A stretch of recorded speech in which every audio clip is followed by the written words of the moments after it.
Shalom, shalom, mes bien-aimés dans le Seigneur. Soyez bénis au nom de Jésus-Christ. Bienvenue à notre parole de foi du soir. Amen. Soyez bénis, partagez. Partagez avec vos amis. Partagez avec vos frères et vos sœurs. Amen. Bienvenue à notre parole de foi du soir. Amen. Le Seigneur a une parole pour toi. Le Seigneur veut te parler. Alors, n'hésite pas à partager. N'hésite pas à partager et à communiquer avec tes amis. Amen. Partagez une très bonne parole pour vous. Une très bonne parole que le Seigneur a pour votre foi. Notre émission Parole de foi du soir a pour but d'édifier votre foi. Amen. De soutenir votre foi. Amen. De fortifier votre foi. Amen.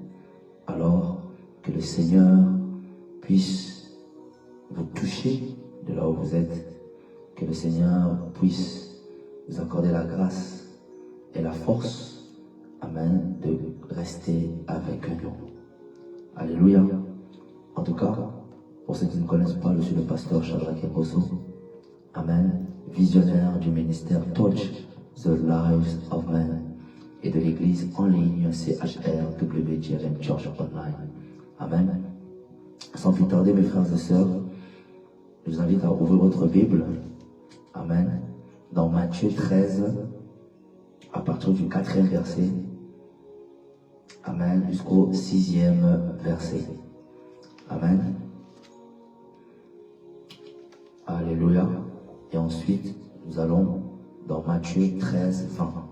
Amen. Je lis pour vous au nom de Jésus. Un semeur sortit semer. Comme il semait, une partie de la semence tomba le long du chemin. Les oiseaux vinrent et la mangèrent. Verset 5. Une autre partie tomba dans les endroits pierreux, où elle n'avait pas beaucoup de terre. Elle leva aussitôt, parce qu'elle ne trouva pas un sol profond. Mais quand le soleil parut, elle fut brûlée et sécha, faute de racines. Amen. Matthieu 13, 20. Celui qui a reçu la semence dans les endroits pierreux, c'est celui qui entend la parole et la reçoit aussitôt avec joie. Mais il n'a pas de racines en lui-même. Il y croit pour un temps, et dès que survient une tribulation ou une persécution à cause de la parole, il y trouve une occasion de chute. Amen. Le thème de mon message ce soir est « Ta foi sera mise à l'épreuve ». Est-ce que je peux dire après moi « Ta foi sera mise à l'épreuve ». Vous devez savoir ceci, que votre foi sera mise à l'épreuve. Vous devez savoir que lorsque vous entrez dans le cheminement de la foi, lorsque vous décidez de croire, lorsque vous ouvrez la porte de la foi, c'est-à-dire votre cœur, lorsque vous entrez dans le monde de la foi, vous devez savoir que vous serez éprouvé, c'est-à-dire votre foi sera mise à l'épreuve. Et les épreuves sont là pour authentifier ou vérifier si réellement vous avez vraiment la foi. Amen. Vous savez, plusieurs arrivent à recevoir la parole de foi, les paroles de bénédiction, tantôt à l'église. Plusieurs arrivent à recevoir des bonnes paroles que tantôt les hommes de Dieu déclarent ou même proclament pour vous. Mais très peu demeurent dans la foi. Pourquoi? Parce que la Bible déclare que ces types de personnes, ils croient pour un temps. Et lorsque vous croyez seulement pour un temps, et que lorsque survient un problème ou une tribulation, plusieurs abandonnent la foi. Plusieurs abandonnent la foi à cause du problème qui s'est levé dans leur vie. Voilà pourquoi le Seigneur me dit que votre foi sera éprouvée.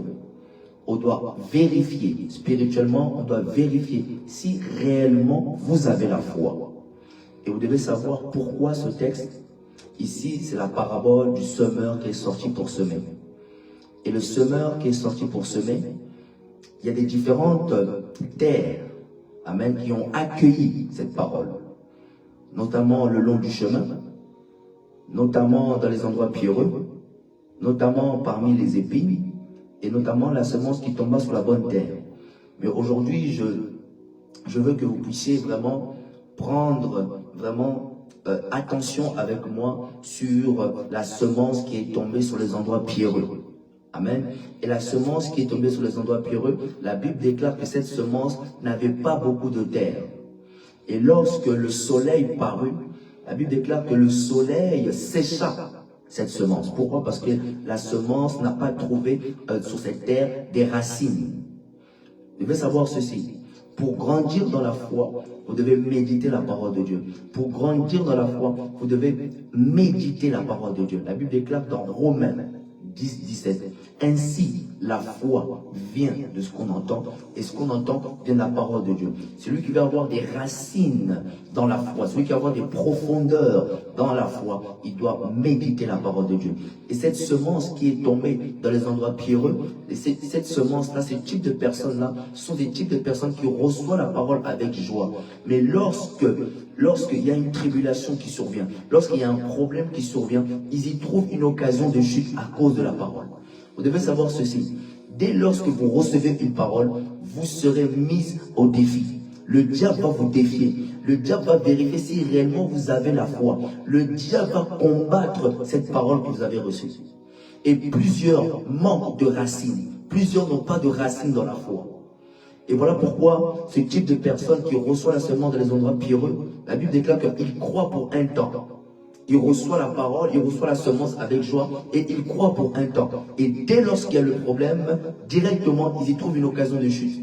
Vous devez savoir, dès lorsque vous allez recevoir, ou même lorsque vous recevez une parole de la part du Seigneur, le diable viendra combattre cette parole. Le diable viendra vérifier si réellement vous avez la foi. Votre foi sera mise à l'épreuve. Vous savez, je veux dire à quelqu'un, vos problèmes ont commencé le jour où vous avez décidé de croire au Seigneur Jésus. Les problèmes ont commencé dans votre vie le jour où vous avez décidé de croire. Vous savez, le diable a un problème avec les hommes de foi. Le diable connaît la puissance de la foi. Le diable connaît que lorsque vous ouvrez la porte de la foi, dès lorsque vous commencez à croire, tout devient possible pour vous. La Bible déclare que tout est possible à celui qui croit. Le diable connaît la puissance de la foi. Le diable connaît la puissance qui se cache derrière la foi. Parce que lorsque vous avez la foi, vous pouvez obtenir les promesses de Dieu. La foi vous donne le pouvoir d'acquérir, de posséder, de devenir. La Bible déclare dans Jean 1, au verset 9 à 12, à tous ceux qui l'ont reçu, à tous ceux qui croient en son nom, il leur a donné le pouvoir de devenir enfants de Dieu. Vous voyez? Donc la foi nous donne la capacité de devenir. La foi nous donne la capacité d'acquérir les promesses de Dieu. La foi nous donne la capacité de recevoir les promesses, de recevoir la guérison, de recevoir le salut, de recevoir tout ce dont nous avons besoin en Christ. Votre foi sera mise à l'épreuve. Le diable vous défiera. Vous savez, le diable chaque jour défie votre foi pour vérifier, pour voir si réellement vous êtes un homme ou une femme de foi. Est-ce que vous êtes un homme ou une femme de foi? Est-ce que vous êtes un homme ou une femme de foi au quotidien? Et le diable combattra votre foi. La Bible déclare que dans Romains 4, 19, et sans faiblir dans la foi, Abraham ne considéra pas que son corps était déjà usé. Vous devez savoir, le diable veut vous détourner de la foi. Le diable veut vous heurter votre foi pour vous empêcher de croire, pour vous empêcher de continuer votre marche dans la foi. Mais je vais dire à quelqu'un, la Bible dit, résistez-lui avec une foi ferme. Portez en vous les racines de la foi. Soyez des hommes et des femmes de foi pour de vrai. Soyez des hommes et des femmes de foi authentiques. La semence qui est tombée dans les endroits pierreux représente ces genres de personnes qui croient, mais pour un peu de temps.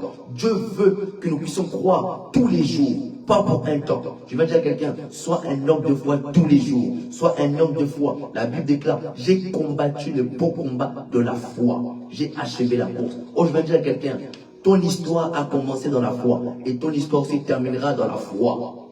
Tu ne perdras pas la foi. Tu ne perdras pas la foi. Je vais dire à quelqu'un, tu ne perdras pas la foi. C'est pas parce que les problèmes se sont levés que tu dois perdre la foi. Non. Lorsque les problèmes se lèvent, en réalité, tu dois augmenter dans la foi. Tu dois encore t'affermir dans la foi. Tu dois encore t'asseoir dans la foi. Vous devez apprendre à persévérer dans la foi. Amen. Et ces types de personnes qui reçoivent la semence parmi les endroits pierreux représentent ces types de personnes qui ont une foi superficielle. Or, Dieu nous appelle à avoir une foi authentique. Dis après moi, authentique. Alléluia. Dis après moi, je veux avoir une foi authentique. Dis après moi, je désire avoir une foi authentique, une foi véritable, une foi qui croit à la parole de Dieu. Alléluia.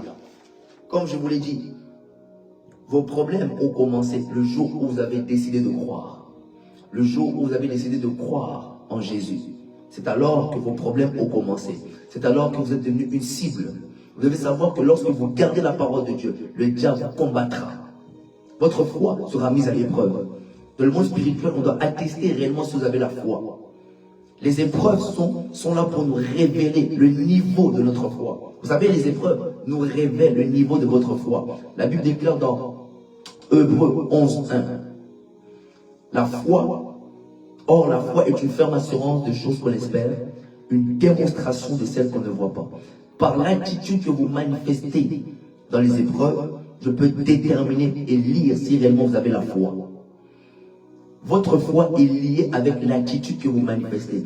Votre foi est liée avec ce que vous proclamez dans les problèmes. Ce que vous proclamez dans les problèmes révèle le niveau de votre foi. Ce que vous proclamez dans les problèmes révèle la maturité de votre foi. Ce que vous proclamez dans les problèmes révèle la dimension et la profondeur de votre foi.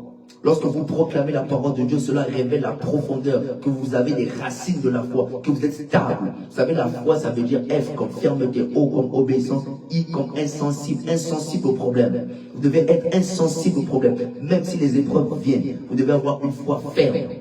Et les disciples, vous savez, il y a cet épisode où les disciples, Jésus leur dit, passons de l'autre côté. Et lorsqu'ils vont de l'autre côté, la Bible déclare que le vent et la tempête s'est levé. Et lorsque le vent et la tempête s'est levé, les disciples ont manifesté un comportement de personnes qui n'ont pas la foi. Ils ont commencé à paniquer, ils ont commencé à avoir peur. Vous devez savoir, un homme de foi n'a pas peur. Un homme de foi ne craint pas. Un homme de foi ne se plaint pas. Un homme de foi, il proclame la parole de Dieu. Un homme de foi, il proclame les promesses de Dieu. Un homme de foi, il est ferme. Il sait que Dieu n'est pas un menteur. Dieu est dans ta barque, ne panique pas. Dieu est dans ta barque, ne panique pas. Même si les épreuves se lèvent contre toi, Dieu est dans ta barque.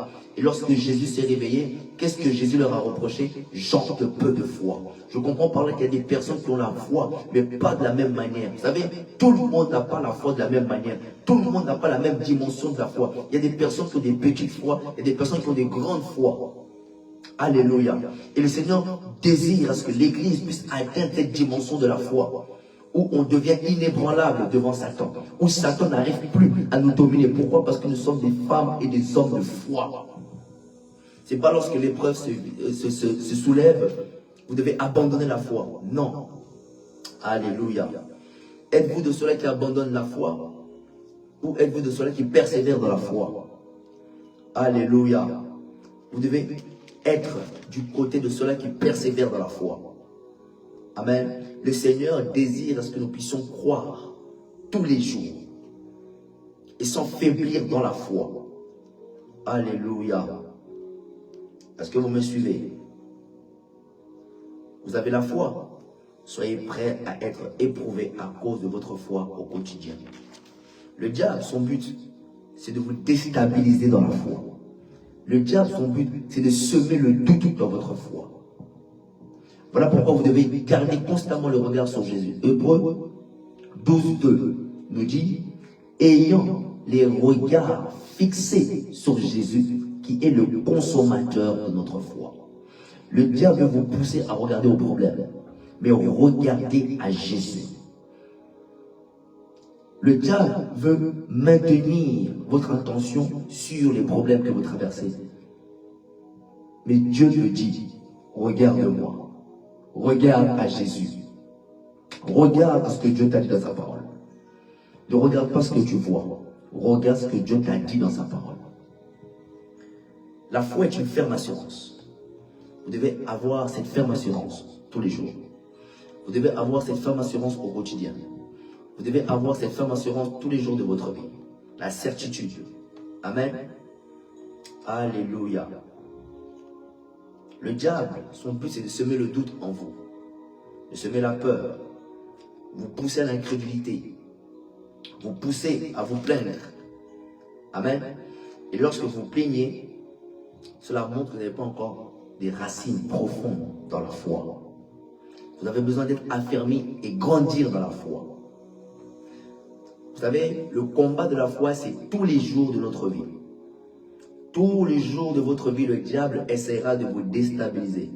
Le diable essaiera de combattre votre foi, de défier votre foi, de vous emmener dans le terrain du doute. Moi, je vais dire à quelqu'un, ne va jamais sur le terrain du doute. Amen. Alléluia. Vous devez savoir que le diable est un menteur. Votre foi sera testée. Votre foi sera éprouvée. On doit vérifier si réellement vous êtes un vrai disciple. On doit vérifier réellement si vous êtes un vrai disciple. Est-ce que quoi qu'il arrive, vous allez continuer à croire? Est-ce que quoi qu'il arrive, vous allez continuer avec le Seigneur? Est-ce que quoi qu'il arrive, vous allez continuer votre marche avec Dieu? Amen. Alléluia. Vous savez, Shadrach et Meshach sont passés par le feu. Ils avaient foi que Dieu était capable de les délivrer. Ils avaient cette conviction, cette ferme assurance. Ils ont démontré leur foi aux yeux du monde. Shadrach, Meshach et Abednego. Ils n'ont pas eu peur du feu. Un homme de foi n'a pas peur des épreuves. Un homme de foi croit à la fidélité de Dieu. Un homme de foi croit aux promesses de Dieu. Un homme de foi a la révélation de son Dieu. Un homme de foi connaît Dieu différemment du peuple. Parce que la Bible déclare, mais ceux du peuple, dans Daniel 11, 32, mais ceux du peuple qui connaîtront leur Dieu agiront avec fermeté. Un homme de foi, il sait que Dieu est avec lui. Un homme de foi, il sait que la présence de Dieu réside en lui. Un homme de foi, il a la révélation de son Dieu. Alléluia. Vous devez avoir la révélation de votre Dieu. Comme Shadrach et Meshach et Abednego ont eu la révélation de leur Dieu. Je vais dire à quelqu'un que rien ne stoppe ta foi. Que rien n'arrête ta foi, que rien ne s'oppose à ta foi. Ce dont tu crois, je vais dire à quelqu'un, ce dont à quoi tu crois, persévère. Que rien ne t'empêche de croire. Que rien ne t'empêche de persévérer dans la foi. Alléluia. Comment garder la foi en toute épreuve? Hébreux 12, 2. Ayant les regards sur Jésus, qui suscite la foi et l'amène à la perfection. Dans d'autres versions, on dit fixer nos yeux sur Jésus, le pionnier et le perfectionneur de la foi. Amen. Voilà pourquoi je vais dire à quelqu'un, garde la foi. Le diable t'attaque, c'est à cause de ta foi. Plus tu montes dans la dimension de la foi, plus les attaques seront grandes. Alors, vous devez toujours montrer et croire réellement que vous avez la foi. Vous devez être ferme face aux problèmes. Amen. Soyez bénis. C'était parole de foi du soir. Écoutez cette parole de foi au quotidien. Amen. Répétez cette parole, réécoutez cette parole. Le Seigneur fait un travail dans votre cœur. Amen. On se dit à très vite. Au nom de Jésus-Christ. Amen.